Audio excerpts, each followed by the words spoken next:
So guys, blessed Sunday sa inyo lahat. So gusto ko lang i-share sa inyo, sa lahat ng mga nagjo-join sa Live Good o yung mga magjo-join pa lang. Sabi nila, ang hirap eh.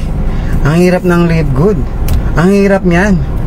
Yung mga member na after 1 month, 2 months, sabi mahirap. Sabi naman ng mga ini-invite nyo na ini-invite natin dito sa Live Good, ay mahirap. Marami naman dyan, hindi naman yumayaman lahat eh. Hindi naman lahat yumayaman. Natural. Lahat po ng larangan, hindi po lahat yumayaman. Mga online seller, hindi po lahat yumayaman. Hindi lahat na nakapagtapos yumaman. Hindi lahat ng nagninegosyo yumaman. Okay? Ang punto ko lang, kung ikaw ay namamasukan, mas marami po ang yumayaman sa network marketing.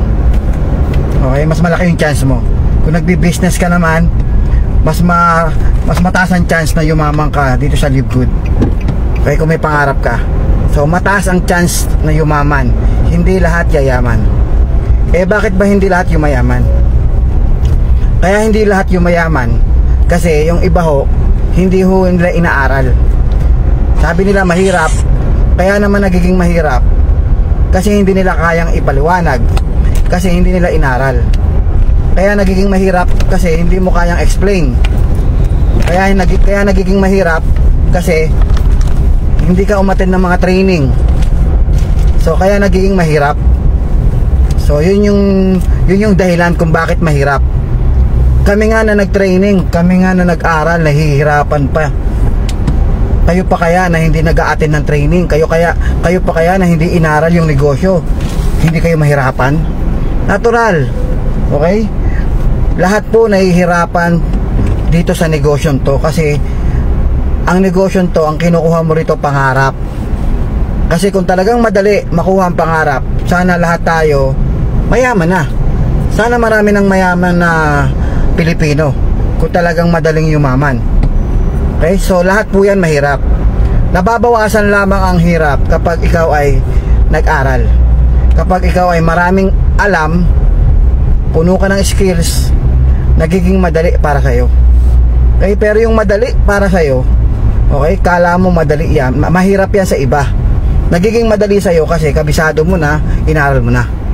Okay, example po, isa po kong atleta ng table tennis or volleyball. Mahirap po yan para sa mga hindi marurunong. Mahirap po yan para sa mga hindi nag-training. Pero sa akin po, madali lang po yan. Opo, madali lang yan sa akin. Kasi inaral ko po yan, nag-training po kasi ako dyan. So, ang kailangan mo lang gawin guys, aralin mo, mag-training ka, continuous ang pag-aaral, continuous ang training, para maging madali sa'yo. Kasi kung pagyaman ang pag-uusapan, dapat ibubuhos mo lahat. Dapat ibuhos mo lahat ng galing mo, ibuhos mo lahat ng utak mo dyan. Kasi pagyaman ang pinag-uusapan eh. Kahit sa employment, pumunta ka, alam mo naman, di ba, sa employment, labanan din po dyan ng kaalaman. Pag wala kang alam dyan, kamote ka, hindi ka mapopromote o matatanggal ka pa sa trabaho. Di ba? Kasi lahat kailangan may sapat kang kaalaman dyan sa ginagawa mo. Kaya nga bago ka pumasok, di ba, nag-aral ka muna. Pag graduate mo, mag-a-apply ka. Pag nag-apply ka, iti-train ka na naman. Kasi kailangan alam mo yung pasikot-sikot sa trabaho. So sa madaling salita, mahihirapan ka pag wala kang alam. Sa mga taong nahihirapan, wala kasi silang alam sa ganitong negosyo. Ang kailangan mong gawin, aaralin mo siya. Umattend ka ng mga training, umattend ka ng mga seminar. So huwag kang manghinayang sa oras na ibibigay mo kasi ang kapalit nito yung pangarap mo eh.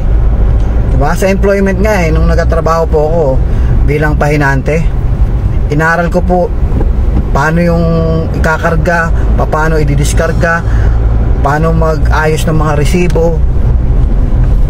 Tapos lahat yan ay naaaral eh. Kasi parang hindi ka mukhang tanga eh. Diba? Tapos kung saan ako padala, sige lang. Diba? Kung padala ako sa Ilocos, diba? Kasi trabaho yan eh. lahat tatanggapin ko. Kung ano yung sasabihin ng boss ko, susundin ko yun. Kasi trabaho yan eh. Gusto kong kumita ng pera eh.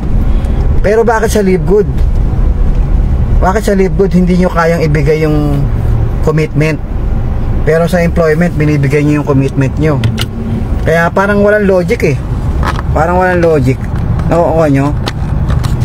Sa employment na alam natin na mahirap yumaman o wala halos yumayaman, diba? After 40 years of working, wala rin, walang ipon, walang pundar, maliit lang sweldo sa Pilipinas eh. Kahit nga yung mga nakapag-abroad, hindi naman lahat pinapalad eh, diba? Pero yun, tinan nyo, pinagsumikapan mo, diba? Pinagsumikapan natin yun, pero wala naghihintay na pangarap. Pero bakit sa Live Good ayaw nyo pagsumikapan? So, ang gusto nyo magreklamo lang. Kasi ang iniisip nyo, investment. Hindi po investment ang Live Good. Ang Live Good po ay business, subscription company na merong ways to earn. So, kung ano yung paraan paano kumita, kailangan magawa mo. Pag hindi mo nagawa yung mga ways to earn, wala kang income. Kaya nga ways eh, mga paraan para kumita dito sa Live Good. Pag wala kang nagawa kahit isa doon, wala kang income. Kasi ang income po sa Live Good nakabase sa production. Hindi ho yun base sa magkano nilagay mo. Kasi hindi naman ho tayo investment.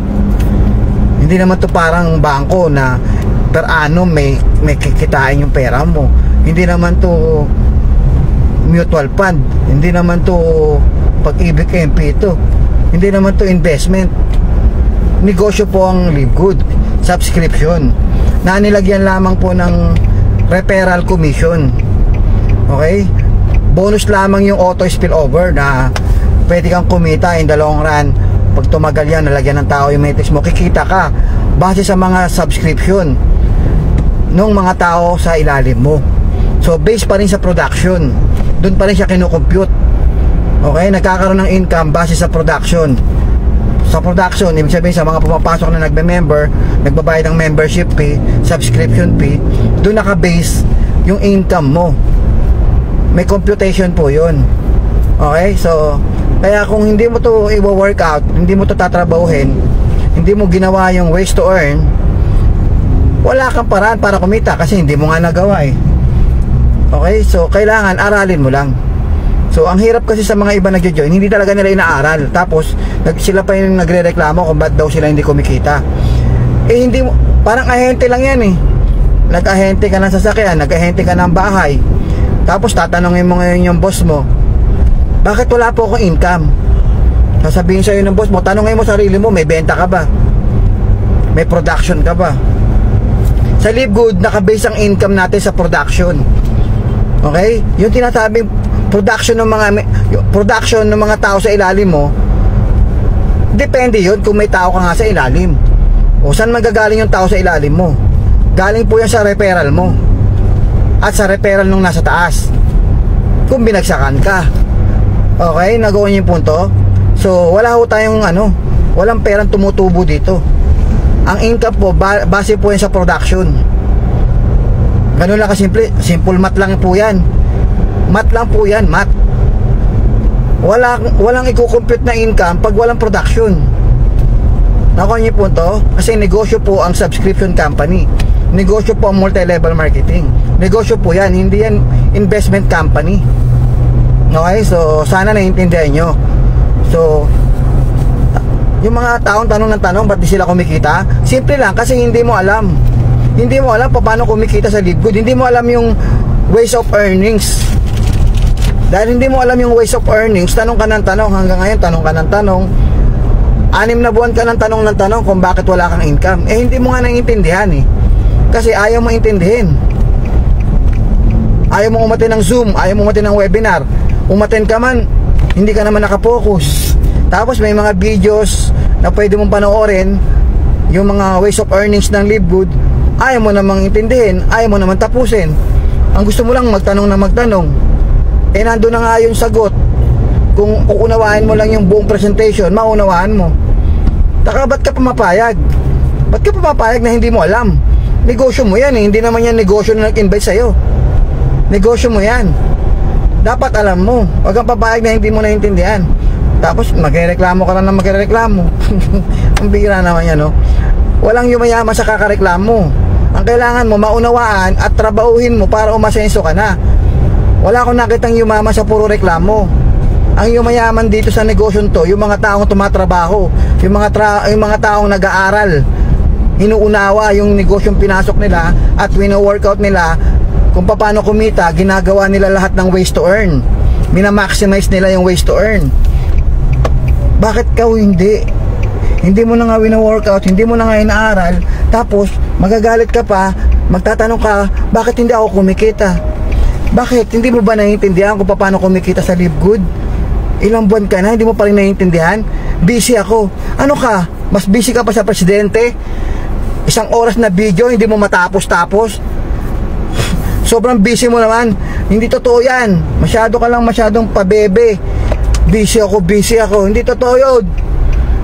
Kahit nagtatrabaho ka, kahit may negosyo ka, may oras ka para aralin yung negosyo to. Huwag niyong gawin dahilan. Alam mo, naghahanap kayo ng dadahilan.